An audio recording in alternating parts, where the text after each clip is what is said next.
के चेहरे पर चुनाव लड़ेंगे, 3-3 तो आ गए। हम दूसरे तरीके से सोचते हैं। बलूनी मुख्यमंत्री पद के दावेदार होंगे। आप फिर वहीं घूम फिर के आ जाते हो उसी बात पर। कितना काम हुआ?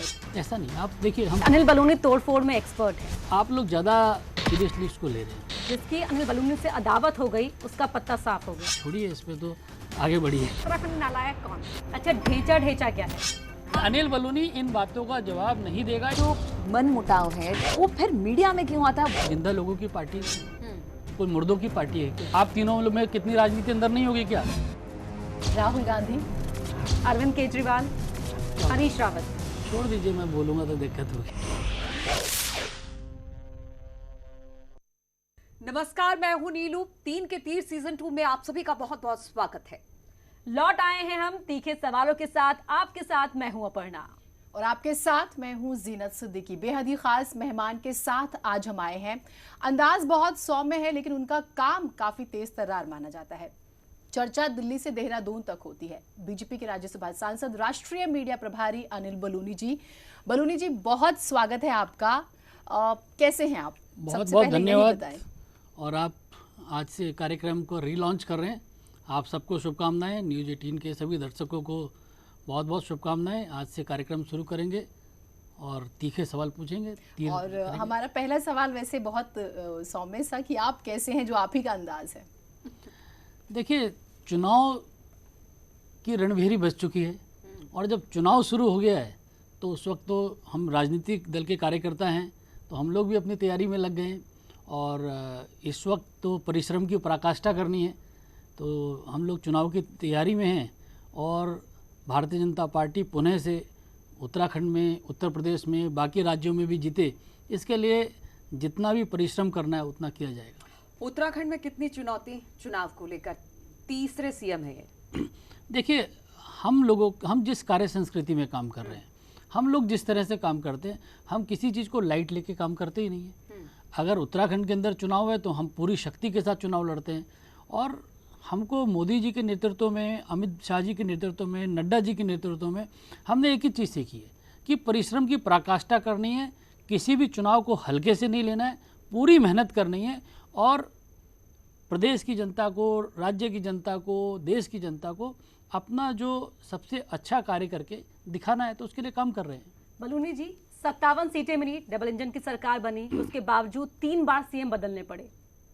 देखिए, इसमें मेरा आप लोगों से मतभेद है।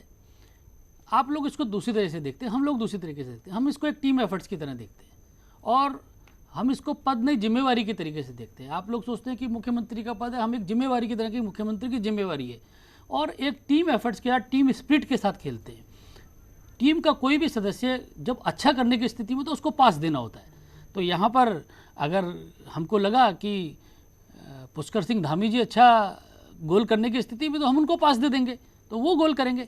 इससे ये मतलब नहीं है कि कौन खराब कर रहा है, कोई अच्छा कर रहा है। हर व्यक्ति अपना अपना कंट्रीब्यूशन कर रहा है। टीम स्पिरिट की आप बात कर रहे हैं जी, तो उत्तराखंड में नालायक कौन है? नहीं, नालायक का तो ये कहाँ से सवाल आया मुझे? ये सवाल इसलिए आया है कि टीम के ही मेंबर्स हैं आपके, बहुत से नेता, हरक सिंह रावत भी उनमें से एक हैं, बहुत नाराज चल रहे हैं। क्यों परेशान है हरक सिंह रावत? नहीं, ये तो इसका जवाब तो वो देंगे, इसका जवाब मुझसे क्यों पूछ रहे हैं? हरक सिंह जी किससे नाराज हैं, जवाब देंगे। मैं आपको पार्टी का ये व्यू बता सकता हूँ कि हम लोगों का उत्तराखंड के विकास को लेकर क्या सोचना है, उत्तराखंड किस तरह से आगे बढ़े। जिन दो नेताओं को यानी मुख्यमंत्री को हटाया गया, वो बढ़िया परफॉर्म नहीं कर रहे थे? नहीं, मैंने ये नहीं, आप यही नहीं समझ रहे हैं। मैंने कहा ना, आप इसको थोड़ा समझिए। जो अच्छा, जो गोल करने के नजदीक है उसको पास देना है। अगर त्रिवेंद्र सिंह रावत जी ने पास दिया पुष्कर सिंह धामी जी को, तो ये थोड़ी है कि उनका रोल कम हो जाएगा। उनका भी रोल उतना ही है इस राज्य के विकास के लिए। अच्छा, ढेंचा क्या है? ये तो आप लोग जानिए। देखिए, मैं इन सब चीज़ों पे नहीं पढ़ता हूँ। हमारा संकल्प है उत्तराखंड का विकास करना। मैं इन बातों में कहाँ पढ़ता रहूँगा? लेकिन ये बताइए, हमारा काम है उत्तराखंड को आगे बढ़ाने का। आपस में तो उलझ रहे हैं बलूनी जी। नहीं, ये आप लोग उलझा देते हैं, ये आप ही लोग उलझाते हैं। कोई नहीं उलझ रहा है, मैं सच बता रहा हूँ। ये क्या होता है, कहीं की बाइट कहीं जोड़ के, कहीं कुछ करके लड़ाने का काम होता रहता है। अब उसके लिए देखिए, मैं आपको जिम्मेवार भी नहीं ठहराता हूँ। ठीक है जो कर रहे हैं, लेकिन हम तू में नहीं पड़ना चाहते, आपने हम किसी विवाद में नहीं पड़ना चाहते। हमारा लक्ष्य होना चाहिए उत्तराखंड का विकास करना, उत्तराखंड के आम जन को कहीं लाभ पहुंचाना, उत्तराखंड में जो लोग परेशान हैं उनके दर्द को कम करना। हम काहे तू में पड़ेंगे। हरीश रावत से प्यार मोहब्बत तो बड़ी है आपकी, वो आपके लिए, आप उनके लिए। देखिए क्या है, हम राजनीति में, हम राजनीतिक क्षेत्र में कोई दुश्मनी तो नहीं है। अगर कोई काम हरीश रावत जी अच्छा करें तो मुझे प्रशंसा करने में कोई गुरेज नहीं होना चाहिए, और अगर मैं कोई काम करता हूं कोई प्रशंसा करे तो ठीक है, कोई गलत बात नहीं है। अच्छा, लेकिन जब आप अगर कोई गलत करते हैं तो हरीश रावत जी का जितना क्रिटिक मैं रहा हूं, और आज से नहीं, मैं पिछले चुनाव से पहले से बता रहा हूं, जितना क्रिटिक मैं रहा हूं उतना भी कोई नहीं रहा। मोहब्बत दिखती है। लेकिन हरदा कहते हैं कि अनिल बलूनी तोड़फोड़ में एक्सपर्ट है। अच्छा, हरीश रावत जी का तो पीछे का देखिए ना, सारा तोड़फोड़ ही चल रहा है। अपना हमारा काम तोड़फोड़ नहीं, हमारा काम है निर्माण करना। आपने हाउसफुल का जिक्र किया था कि हाउसफुल का बोर्ड लगाना पड़ेगा, तो वो कौन कौन से नेता हैं, जरा हम चाहेंगे आप बताएं हमें। मैंने ऐसा नहीं और कहा। वो तोड़फोड़, क्योंकि अभी अपर्णा ने बताया भी, मैंने और ऐसा नहीं कहा। और ये बिना तोड़फोड़ के तो पॉसिबल नहीं। और आप ही ने कहा था कि कांग्रेस के लीडर्स हैं बहुत सारे जो हमारी पार्टी में आना चाहते हैं। हाँ, मैंने यही कहा कि कांग्रेस के अंदर हरीश रावत जी और उनके नज़दीक के एक दो लोगों को छोड़ दिया जाए तो सभी हमारे यहाँ आने के लिए उत्सुक हैं, संपर्क भी कर रहे हैं। अब हमारी एक लिमिटेशन है, हमारे भाई पास जगह नहीं है, हम एक आध को किसी को ले सकते हैं, लेकिन इतना थोड़ी कि पूरा का पूरा भर ले, तो हाउसफुल लगाना पड़ेगा। मैंने ऐसे कहा भविष्य में, अभी हाउसफुल नहीं, इतना मैं आपको बता रहा हूँ। अच्छा, जो पहले आए थे वो ही अपने आप को कंफर्टेबल नहीं पा रहे हैं, जो अब आगे अगली खेप आएगी तो उन्हें कैसे कंफर्टेबल ये करेंगे? आपको किसने बताया? बयान बताते हैं, हरक सिंह के नहीं, बयान- ये- महाराज जी नाराज नहीं, बताते हैं, कोई- महाराज जी इसकी रावत- पुष्टि ऐसे भी होती है कि ये आपको यशपाल- टहला रहे होंगे, ऐसा कुछ नहीं बलूनी जी, है। बलूनी मेरे से जी, तो रोज मेरे से यशपाल- घर पे बैठ के बात होती है। बलूनी जी, क्योंकि यशपाल आर्या जी को के पास सुबह सुबह मुख्यमंत्री को जाना पड़ता है, जो एक ब्रेकफास्ट डिप्लोमेसी होती है और चर्चा, क्योंकि हरीश रावत ने दलित सीएम का एक शिगुफा छेड़ा, तो उसके बाद जो बेचैनी की बातें हो रही थी वो नजर आई। आप लोग कहाँ से कहाँ उड़ाते रहते हैं बातों को। सर, आप कोई बताइए, आदमी आज- कोई आज- आदमी आज clear कर हमारे दीजिए। मुख्यमंत्री जी अपने मंत्री के घर खाना खाने जाए तो इसको डिप्लोमेसी कहाँ है इसमें? ये तो सादगी है। अगर मैं किसी के अगर खाना खाने जा रहा हूँ, माफ कीजिए, तब तो बलूनी जी, एक सवाल यहाँ अगर पर मैं ये सुबह है, सुबह ठीक है, हरीश खाना रावत जी के खाना- घर जाऊंगा तब तो आप बलूनी सवाल जी, पूछिए। ठीक है, इसमें क्या खाना दिक्कत है? खाना कोई बड़ी बात नहीं है, ठीक है, आपने कहा कि ये कटसी बस चले गए, लेकिन जो अंदर खाने जो मन मुटाव है, चाहे महाराज जी का हो, हरक सिंह रावत का हो, वो फिर मीडिया में क्यों आता है? वो भी अंदर खाने बैठ के वो बातें भी हो ये सकती आप हैं। ही लोग clear? करते रहते हैं ना, ये आप लोग सब खिचड़ी करते हैं। अंदर पकती है, हमें तो वहां से मिलता है, खुशबू हम हमें अच्छा पहुंच चलिए, जाती है। अच्छा चलिए, घर में मन मुटाव को नहीं, जिंदा लोगों की पार्टी है, कोई मुर्दों की पार्टी है क्या? कोई मशीनें हैं क्या? आप तीनों में कितनी राजनीति अंदर नहीं होगी क्या? आप तीनों में कुछ प्रॉब्लम नहीं होगी क्या? आप तीनों मुस्कुरा रहे हैं, मुझे पता है अंदर अंदर क्या चल रहा होगा। तो आप हम तीनों बैठ के में। बात कर लेते बात हैं। कर लेना, इसीलिए कह रहा हूँ, इसीलिए कह रहा हूँ, जिंदे लोगों की पार्टी है। अगर कहीं पर मन मुटाव भी तो हम बातचीत करके उसको लेकिन solve बलूनी करते जी, हैं। क्योंकि ये सच में बहुत बड़ा एक डिबेट हुआ कि भाई दलित कार्ड जो खेला गया, और स्पेशली उत्तराखंड में जब हम 18% दलितों की बात करते हैं तो एक बड़ा वोट बैंक है, और जो यशपाल आ रहा है कि उन पे पकड़ मानी जाती है, तो क्या आप ये कह रहे हैं कि वो उस बारे में सोचना नहीं? और ये कहा गया कि गवर्नर भी इसी वजह से बदले गए।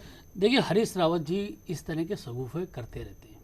आप देखिए, अगर ध्यान से देखें, दलितों के प्रति उनका प्रेम देखिए कितना ज़्यादा है।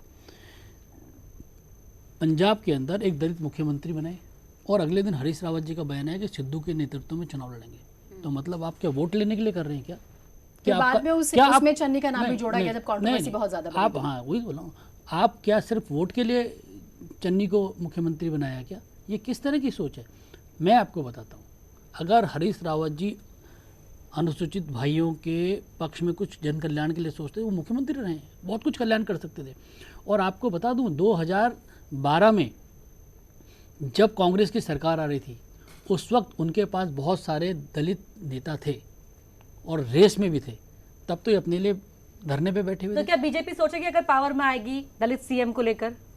नहीं, मैं कुछ और यही बताने वाला हूँ कि क्या हरीश रावत जी की राजनीति नहीं, जो वो नहीं कर पाए, क्या आपकी पार्टी का क्या एजेंडा रहेगा? नहीं, हमारी पार्टी का एक ही एजेंडा है, उत्तराखंड का विकास करना, उत्तराखंड को हिंदुस्तान का सर्वश्रेष्ठ राज्य बनाना, ये हमारा संकल्प। क्या अनिल बलूनी मुख्यमंत्री पद के दावेदार होंगे?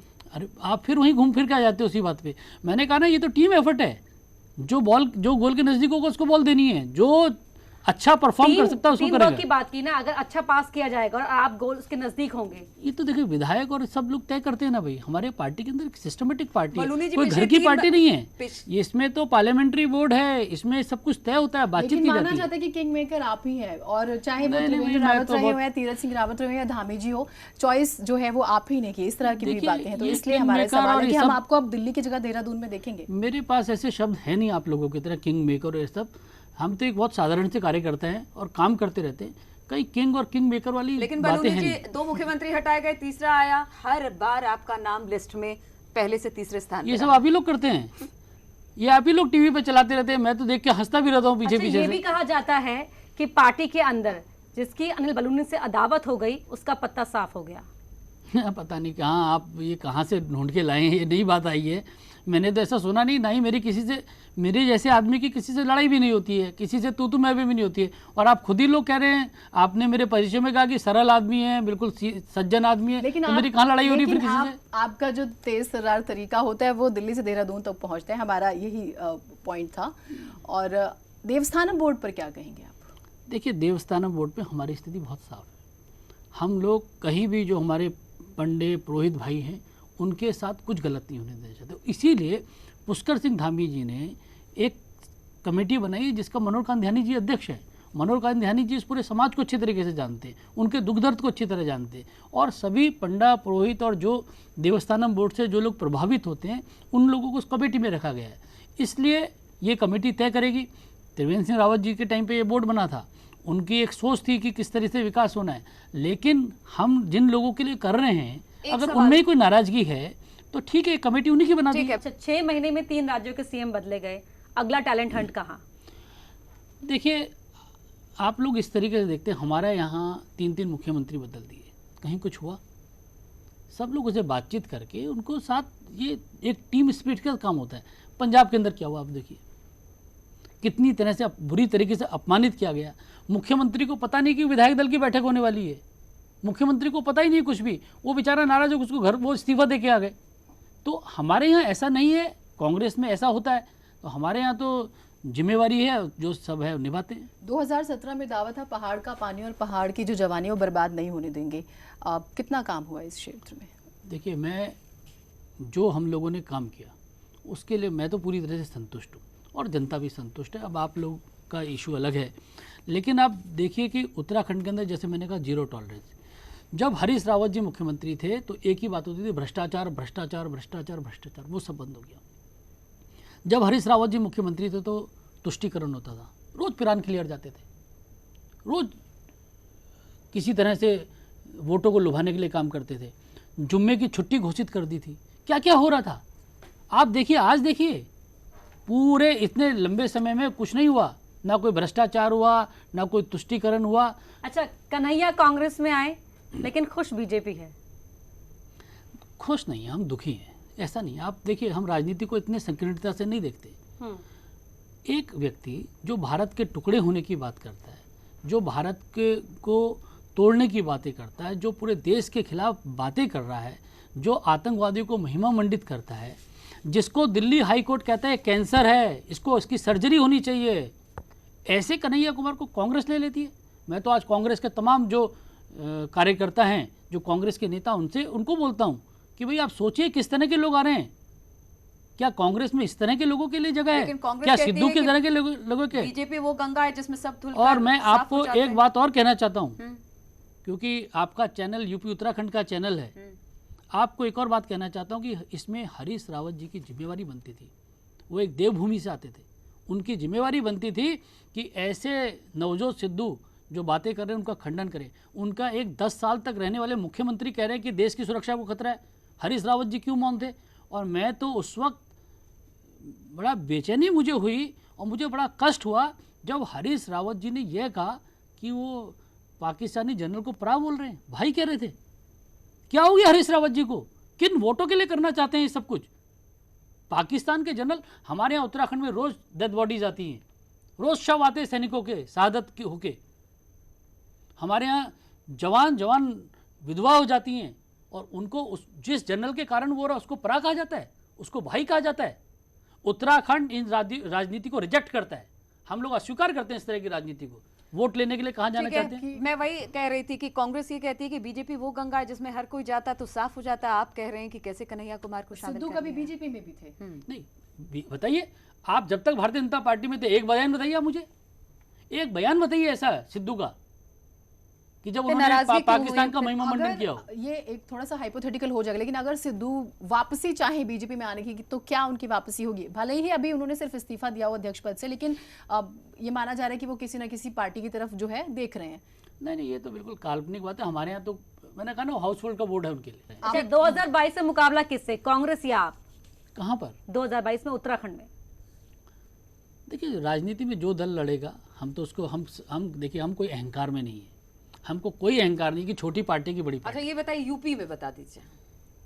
यूपी में तो मुझे लगता नहीं है कि किसी से मुकाबला, वहाँ तो ऐसा हालत है दावेदारी यूपी तो 403 में से सभी 350, 375, 400। में। उसमें क्या करने की, आप लोग भी कर दीजिए, दावेदारी करने में कहाँ कुछ जाता है। लेकिन आपको भी पता है हम प्रश्न करेंगे। उत्तर प्रदेश के अंदर समाजवादी पार्टी, बहुजन समाज पार्टी, कांग्रेस, कहाँ ये सब आप जानते हैं, सबका डब्बा गोल है। अच्छा किसान कितना बड़ा मुद्दा बन सकती है इस चुनाव में? देखिए, मैंने कहा ना, कुछ लोग राजनीति कर रहे हैं और इसके पीछे राजनीतिक दल है, विरोधी दल है। आम किसान, जितना किसानों के लिए माननीय मोदी जी के समय पे काम हुआ है इतना तो कभी हुआ नहीं। सर, पश्चिमी यूपी की सीमाएं उत्तराखंड से भी मिलती हैं। किसान, मैंने कहा ना, आम किसान खुश है, आम किसान इससे परेशान नहीं है। बागी तेवर कुछ दिक्कत नहीं, पेश कर देखिए, सकते मैंने कहा ना, ये कुछ लोग जो राजनीति से प्रेरित लोग हैं वो जरूर करते रहेंगे। हमने हर वक्त किसानों के लिए काम किया, मजदूरों के लिए काम किया, हर वर्ग के लिए काम किया। और हम लोग किसान, जो ये कृषि कानून है, हम लोग तो इसमें हर वक्त बात करने के लिए भी तैयार हैं। हमने ये जो कानून है इसको स्थगित भी कर रखा है। 2022 का रास्ता 2024 की दिशा तय करेगा। नहीं, हम तो रोज काम करने वाले हैं। हम 22 से 24 के चक्कर नहीं, हम तो रोज सुबह मेहनत करते हैं, शाम तक मेहनत करते हैं। हम रोज का रास्ता साफ करते ये हैं। भी कहा जाता है कि जो बीजेपी है वो एक चुनाव खत्म होता है दूसरे चुनाव की तैयारी शुरू कर देती है, इसलिए लोकल स्तर पर जो मुद्दे हैं वो भटक जाते हैं। आपको ऐसा लगता है कि हम एक चुनाव के दूसरे चुनाव की तैयारी करते हैं, असल में हम तैयारी करते रहते हैं। और हमारा काम है लोगों के लिए काम करना, लोगों के लिए भले के लिए काम करना। फॉर्मूला हम चाहते हैं कि आप बताएं, वो फॉर्मूला क्या है? कौन सा? शायद कुछ और पार्टियां हाँ, सीख कुछ जाए पार्टियां सीख कि जाए। 2-2, 3-3 मुख्यमंत्री वो कौन सी हटा गुत्ती दी पिलाई जाती है, जाती है लेकिन और- कोई चू भी नहीं करता। खुट्टी नहीं पिलाई जाती। हमारे यहाँ तो मेहनत करनी पड़ती है। कई बार तो आदमी कहता है यार इतने मेहनत करनी कैप्टन पड़ रही है। अमरिंदर सिंह मेहनत नहीं करते क्या? अब उस बारे में मैं नहीं कहना चाहता, लेकिन हालांकि- हमारे यहाँ जो पद है उसमें काम करना पड़ता है, मेहनत करनी पड़ती है, परिश्रम का पराकाष्ठा करनी पड़ती है, पसीना बहाना पड़ता है और पूरी अच्छा सर, ताकत एक लगानी सवाल पड़ती का, अभी जैसे राजभर का बयान आपने सुना होगा कि हम 6 महीने में, हर 6 महीने में एक मुख्यमंत्री चेंज करेंगे। वो कह रहे थे हम कहते हैं तो इतना बवाल मच जाता, बीजेपी तो करके दिखा रही है। नहीं, अब कहाँ आप हर किसी के बयान पे मैं इतना बोलता रहूँगा, छोड़िए इस पे, तो आगे बढ़िए। क्या ओवैसी साहब चैलेंज दे रहे हैं बीजेपी को उत्तर प्रदेश में? नहीं, कहाँ चैलेंज दे पाएंगे, उनका कहीं कुछ है नहीं। ये तो ये टीवी की क्रिएशन है। अच्छा, कहते हैं कि कोई भी आता है सियासी मैदान में काम बीजेपी का आसान हो जाता है। नहीं, Especially ओवैसी साहब। ये आप लोग सोचते हैं हमारे को तो कोई चुनौती नहीं, ना हमको कोई उसमें कोई चिंता की बात करते हैं। मुझे तो ऐसा लग रहा है कि ये आप लोग टीवी में रोज पत्ते चलाते रहते हैं, गिराते रहते हैं, या आप लोगों को भी टाइम पास होता है। हमारे लिए तो कोई चुनौती नहीं है। हम तो उन्होंने, उनका क्या कंट्रीब्यूशन उत्तर प्रदेश के अंदर बताइए, क्या कंट्रीब्यूशन है ओवैसी जी का बिहार के अंदर? तो कहते हैं बी टीम में बीजेपी तो खुश हो जाती है वैसी चीज जहां नहीं, ये आप ही तक का है। हमारे पास ऐसी बात ही नहीं है ना। हम खुश होते हैं, हमारे को तो अपने काम से खुश होते हैं हम। 2 बड़े फैसले उत्तराखंड में अभी हुए। एक तो धर्मांतरण को लेकर चर्चा रहती है, दूसरा ये कि अभी जमीन जिहाद एक जिक्र हुआ कि स्पेसिफिक कुछ एरियाज पे जो है कुछ लोग जमीन ले रहे हैं। ये इसकी भी टाइमिंग पर सवाल उठ रहे हैं। नहीं, देखिए, मैंने सब नहीं सुन पाया हूँ, ये सब खबरें मैं नहीं सुन पाया, ये- लेकिन मैं जरूर जिसका एक बात, जवाब नहीं देना चाहते वो खबर हाँ, शायद वो आप आप नहीं सुन नहीं सुनते। पाते। नहीं, लेकिन मैं आपको एक जरूर कहता हूँ कि मैंने एक जो आंकड़े थे वो देखे थे, और जो सेंसस के आंकड़े थे उसमें ये था कि जो डेमोग्राफिकल चेंज है वो शायद आसाम के बाद उत्तराखंड में नंबर 2 पे था। ये आंकड़े सरकारी आंकड़े हैं। तो ये समय की मांग थी। उत्तराखंड के अंदर डेमोग्राफिकल चेंज तेजी से हो रहा है। चलिए, अब बढ़ते हैं अपने अगले सेगमेंट की ओर। हमारा ये आखिरी सेगमेंट है।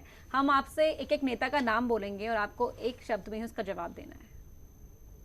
तैयार? कोशिश करेंगे, जो देखते भी हैं। आप One के line। दिमाग में ठीक एकदम है। से सडनली आता है। कोशिश करेंगे। मैं मतलब भाई ऐसे मैं उसके लिए वो नहीं हूँ, लेकिन आप पूछिए तो देखते हैं क्या होता है। हरीश रावत, नहीं, हरीश रावत हमारे विपक्ष के नेता हैं, ठीक है। सीएम धामी, युवा मुख्यमंत्री, राहुल गांधी, छोड़ दीजिए।